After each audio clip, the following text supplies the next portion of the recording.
purpose of this exposure control plan, or ECP, is to outline the procedures and practices in place to eliminate or minimize occupational exposure to human blood and other potentially infectious materials. In accordance with the OSHA Bloodborne Pathogen Standard 29 CFR 1910.1030, this plan serves as a comprehensive resource for protecting employees who may be at risk of exposure due to the nature of their job duties. The ECP must be readily accessible to all employees with occupational exposure and reviewed at least annually by your supervisor or their designated representative. This is to ensure its continued effectiveness and relevance to the specific hazards associated with the tasks performed under their supervision. It is the policy of this facility, in alignment with the University of Kentucky, to implement and enforce universal precautions as a core component of infection control practices. Universal precautions is an approach to infection prevention in which all human blood and certain body fluids are treated as if they are known to be infectious for bloodborne pathogens, including but not limited to the human immunodeficiency virus, hepatitis B, and hepatitis C. This method is intended to protect employees by minimizing the risk of exposure to potentially infectious materials through the consistent use of personal protective equipment, safe work practices, and appropriate engineering controls. The supervisor will identify positions and procedures in the facility which present the possibility of occupational exposure to human blood or other potentially infectious materials. Examples include being trained to provide emergency medical services, clean up and dispose of materials that could be infectious, and the maintenance or repair of equipment that could be contaminated with any potentially infectious material, excluding any areas under cover by a canopy or overhang, any potentially infectious materials beyond 25 feet of any entrance within the campus footprint and garages. This exposure control plan, or ECP, is maintained in accordance with the OSHA Bloodborne Pathogen Standard 29 CFR 1910.1030, and it is readily accessible to all employees with occupational exposure. The ECP is available for review in all ground supervisor offices. Specifically, for Area 1, you can find your ECP in the Peterson Service Building in the Grounds Department, Room 1-G. Area 2's ECP can be found in the Grounds PPD Greenhouse in Room 4. Area 3's ECP can be found in the Grounds PPD Greenhouse in Room 3. Area 4's ECP can be found in the Peterson Service Building in the Grounds Department in Room 1-B. And Area 5's ECP can be found in the Maintenance Building in Room 103. It is reviewed and updated at least annually, and more frequently if there are significant changes in procedures, personnel, or tasks by the grounds manager. This is to ensure continued effectiveness in minimizing or eliminating exposure risks. To reduce the risk of occupational exposure to bloodborne pathogens, this facility implements a combination of engineering controls and work practice controls as part of our universal precautions protocol. Hand hygiene. Employees must wash their hands frequently during the day, especially after removing gloves or other personal protective equipment. Immediately after any known or suspected contact with blood or other potentially infectious materials, and after handling any contaminated items or surfaces. Prohibited practices. To prevent inadvertent exposure, mouth pipetting or suctioning of blood or OPIM is strictly prohibited. Eating, drinking, smoking, applying cosmetics or lip balm, and handling contact lenses are not permitted in areas where blood or OPIM may be present. Personal items such as pens, pencils, pipettes, or other objects should never be placed in the mouth while working in a biohazard area. And lastly, food and beverages must not be stored or consumed in refrigerators, freezers, cabinets, shelves, countertops, or any other area where blood or OPIM are used or stored.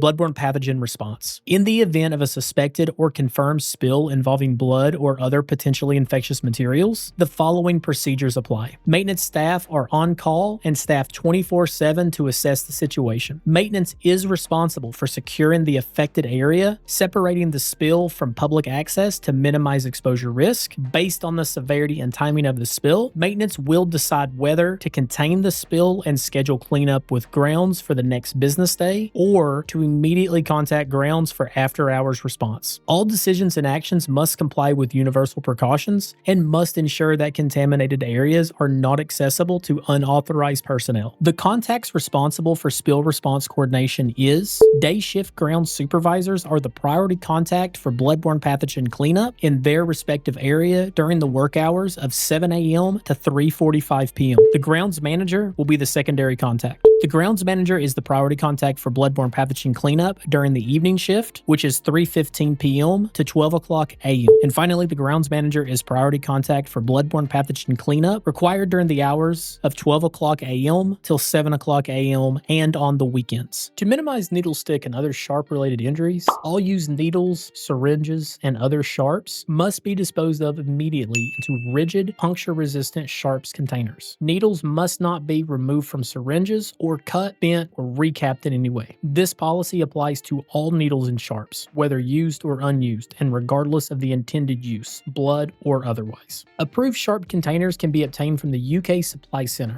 stock number 320144. When containers are full, the lid must be securely closed. Do not overfill containers, as this increases the risk of needle stick injuries. Sharps containers must be disposed of as regulated medical waste, even if unused. These must never be placed in regular trash receptacles. For any other proper disposal information, contact UK Environmental Management at 859-323-6280. Equipment decontamination and labeling. This facility employs additional engineering controls and specialized equipment to reduce the risk of exposure. Before servicing, shipping, or surplus disposal, all equipment must be evaluated and decontaminated as needed. If decontamination is not feasible, a clearly visible label bearing the biohazard symbol and the word biohazard will be affixed to the equipment, specifying which portions remain contaminated. To maintain a clean and safe work environment, your supervisor has established the following housekeeping procedures to reduce the risk of exposure to bloodborne pathogens. These procedures are based on universal precautions and are designed to ensure the proper cleaning, disinfection, and disposal of materials that may be contaminated with human blood or other potentially infectious materials. All contaminated surfaces and work areas must be cleaned and decontaminated after contact with blood or OPIM using an appropriate disinfectant. An example is a freshly prepared 10% bleach solution. Cleaning must occur immediately or as soon as feasible after any spill of blood or OPIM, and at the end of each work shift if surfaces may have become contaminated since the last cleaning. Broken glassware that may be contaminated must never be picked up directly with the hands. Cleanup should be performed using mechanical means such as a brush and a dustpan, tongs, and forceps. Contaminated waste must be disposed of as regulated medical waste according to the facility policy and local, state, or federal regulations. The use of personal protective equipment, or PPE, is mandatory in this facility to protect employees from occupational exposure to human blood and OPIM. PPE includes, but it is not limited to, lab coats, face shields, eye protection, aprons, and protective footwear. For guidelines around the use and maintenance of PPE, make sure that PPE must be provided at no cost to employees.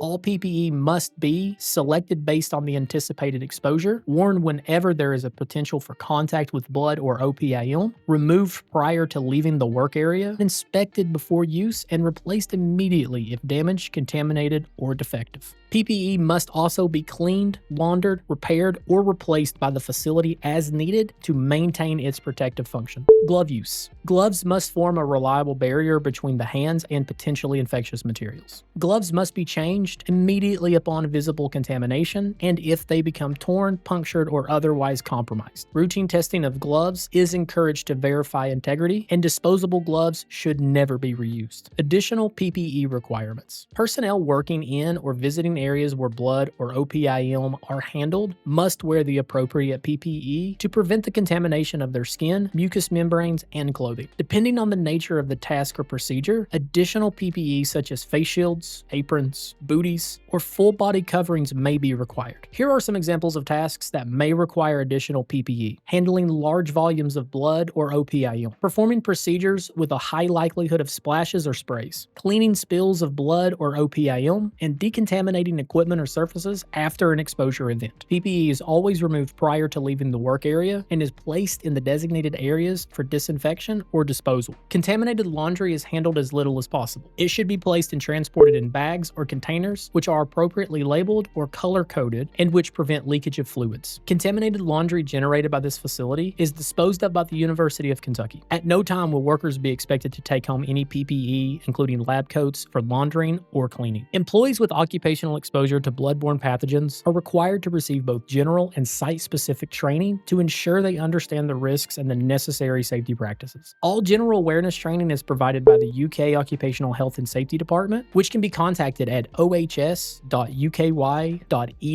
for more information. Worksite-specific training is conducted by the supervisor and includes the detailed instruction on the contents of the OSHA bloodborne pathogen standard, the specific hazards present in the work environment, the use of personal protective equipment, engineering controls and safe work practices, and emergency procedures and reporting requirements. Training must be completed at least annually. Documentation of training is required and must be maintained by the supervisor or the employee's department. To receive training on the bloodborne pathogen standard or this exposure control plan, contact your supervisor. All work areas, equipment, and containers used to store, transport, or dispose of human blood or other potentially infectious materials must be properly labeled in compliance with the OSHA bloodborne pathogen standard. Labels must include the universal biohazard symbol and the word biohazard. Labels must be fluorescent orange or orange red with lettering and symbols in a contrasting color. Biohazard signs must be placed at entrances to any area where blood or OPIM are used or stored and on all appropriate containers. Examples can be sharps containers, regulated waste containers, and other contaminated equipment. The appropriate medical services related to occupational exposure using vaccination and post-exposure care will be provided by the University Health Services. The hepatitis B vaccine is offered to all employees with occupational exposure free of charge. Vaccination is administered by the University Health Services, and employees are encouraged to receive the vaccine unless documentation confirms prior completion of the vaccine series, serological testing confirms immunity, a medical evaluation indicates vaccination is contraindicated.